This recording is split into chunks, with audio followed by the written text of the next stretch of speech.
जय श्री राधे। पूज्य श्री सद्गुरुदेव भगवान के चरणों में प्रणाम। पूज्य श्री सेठ जयदयाल गोयनका जी के प्रवचन से कौन से नाम का जप विशेष लाभदायक है? राम राम, ओम ओम, शिव शिव या नारायण नारायण या इत्यादि इत्यादि। पूज्य श्री सेठ जी कहते हैं, ईश्वर के सभी नाम समान हैं, इसलिए जिसका जिस नाम में प्रेम हो उसके लिए वही नाम विशेष लाभप्रद है। अगला प्रश्न, जप के साथ ध्यान भगवान के निराकार स्वरूप का करना चाहिए या साकार स्वरूप का? पूज्य सेठ जी कहते हैं, इसमें भी साधक की रुचि ही प्रधान है। जिसकी निराकार स्वरूप में रुचि हो उसके लिए निराकार का ध्यान, और जिसकी साकार में रुचि हो उसके लिए साकार का ध्यान लाभदायक है। निराकार और साकार को व्यापक अग्नि और प्रज्वलित अग्नि की भांति अभिन्न रूप समझकर उसके रहस्य और प्रभाव को जानते हुए जो निराकार के सहित साकार का ध्यान करता है वह सर्वोत्तम है। अगला प्रश्न, कितनी संख्या में जप करने से भगवान के साक्षात दर्शन हो सकते हैं और शास्त्रों में कौन से नाम जप की विशेष महिमा लिखी है? पूज्य सेठ जी कहते हैं, संख्या के विषय में सब जगह एक नियम नहीं मिलता, किंतु भगवान के नाम जप की महिमा अधिकांश में सभी शास्त्रों में पाई जाती है। कली संतरणोपनिषद में लिखा है, हरे राम राम राम हरे हरे, हरे कृष्ण कृष्ण कृष्ण हरे हरे। इस षोडश नाम वाले मंत्र का 3.5 करोड़ जप करने से सब पापों का नाश होकर परमात्मा की प्राप्ति हो जाती है।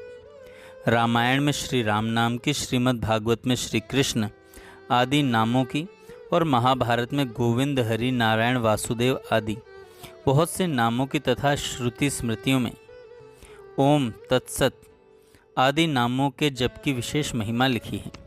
ऐसे ही प्रायः सभी नामों की शास्त्रों में जगह जगह भूरी भूरी महिमा गाई गई है।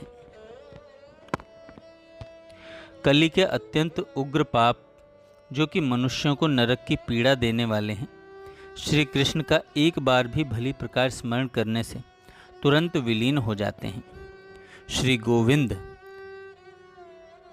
नाम एक बार भी स्मरण किए जाने से मनुष्यों के करोड़ों जन्मों के किए हुए पापों के समूह को उसी प्रकार शीघ्र ही भस्म कर देते हैं जैसे रुई के ढेर को अग्नि। दुष्ट चित्त पुरुषों द्वारा भी स्मरण किए जाने पर भगवान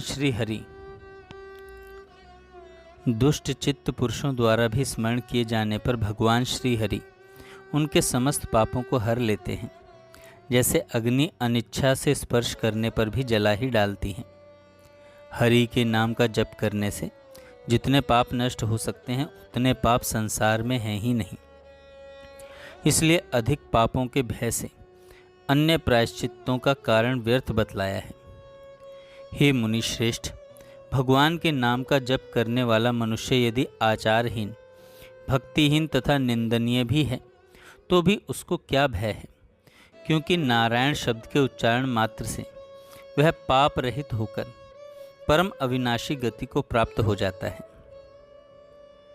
जानकर अथवा बिना जाने भी वासुदेव का कीर्तन करने से समस्त पाप जल में पड़े हुए लवण के समान लीन हो जाते हैं। जो पुरुष ओम इस एक अक्षर रूप ब्रह्म का उच्चारण करता हुआ और उसके अर्थ रूप मेरा चिंतन करता हुआ शरीर त्याग कर जाता है, वह परम गति को प्राप्त होता है। जिसके नाम का विवश होकर भी कीर्तन करने से पुरुष सिंह से डरे हुए गीदड़ों के समान संपूर्ण पापों से तुरंत मुक्त हो जाता है।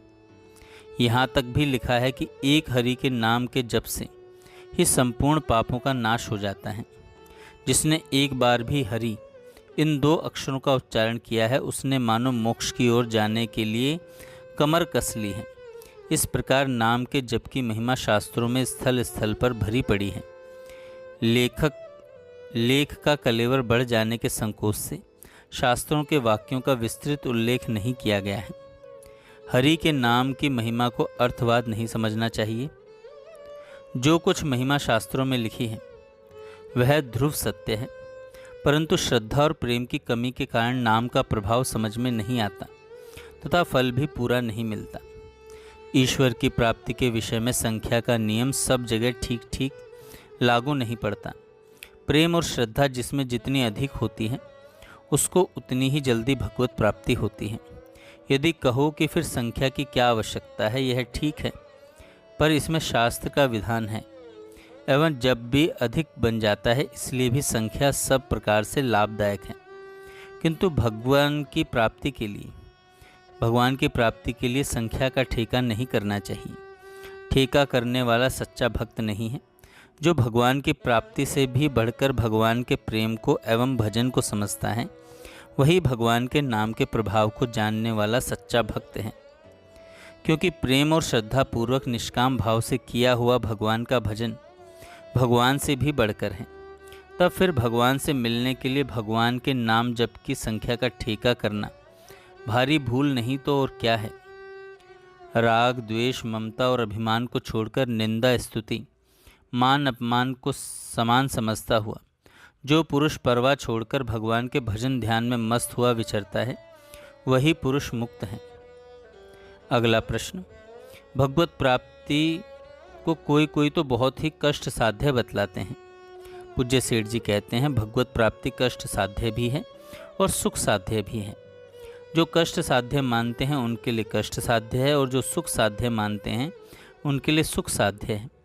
भगवान ने जिनकी श्रद्धा और प्रेम कम है उनके लिए भगवत प्राप्ति कष्ट साध्य है और जिनका भगवान में प्रेम और विश्वास है उनके लिए भगवान की प्राप्ति सुलभ है। भगवत प्राप्ति में श्रद्धा और प्रेम ही प्रधान है। नित्य निरंतर चिंतन करने वाले भक्तों के लिए तो भगवान की प्राप्ति सुलभ एवं सुख साध्य ही है। क्योंकि भगवान ने स्वयं गीता जी में कहा है, अनन्य चेता सततम यो माम स्मृति नित्यश तस्य अहम सुलभ पार्थ नित्य युक्तस्य योगिनः। हे अर्जुन, जो पुरुष मेरे में अनन्य चित्त से स्थित हुआ सदा ही निरंतर मेरे को स्मरण करता है उस निरंतर मेरे में युक्त हुए योगी के लिए मैं सुलभ हूँ, अर्थात सहज में ही प्राप्त हो जाता हूँ। भगवान के इन वचनों से और युक्तियों से भी भगवान की प्राप्ति कष्ट साध्य प्रतीत नहीं होती। भगवान ने अपनी प्राप्ति का सुलभ उपाय अपना निरंतर चिंतन करना ही बतलाया है। भला बताओ तो सही, भगवान के निरंतर चिंतन करने में भी कोई कष्ट है? यदि इसमें भी कष्ट है तो फिर सुख किस में है? भगवान का चिंतन करने से सब पापों का नाश, अवगुणों का, दुखों का नाश होकर उत्तरोत्तर परमानंद एवं परम शांति की वृद्धि होती रहती है। जय श्री राधे।